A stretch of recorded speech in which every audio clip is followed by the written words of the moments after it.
করেছিল, কিন্তু কলেজের হোস্টেলে গিয়ে মায়ের দেওয়া একটু কঠিন ব্যাপার ছিল। এইদিকে রাধিকা চারুর চোখে মুখে প্রচন্ড রাগ দেখতে পাচ্ছিল। চারু আজকে প্রিমিসের সেই বদলা রাধিকার উপর নিতে চাচ্ছে।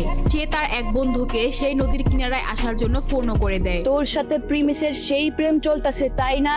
তোর জন্য এই ফকিরের বাচ্চা আমার হোস্টেলে আইসা আমার গায়ে হাত দিছে।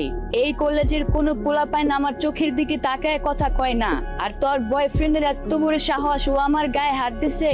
তোর আজকে খবর আছে। এরপর চারু রাধিকার চুল ধরে টান দেয়, আর রাধিকা অনেক জোরে চিল্লাইতে থাকে। কিন্তু তারপরেও চারু আরো জোরে টান দেয় এবং রাধিকার গালে জোরে জোরে থাপ্পড় দিতে থাকে, আর রাধিকা অনেক চিৎকার দিয়ে থাকে। চিল্লা, যত জোরে চিল্লাইতে পারস চিল্লা, কোনো সমস্যা নাই।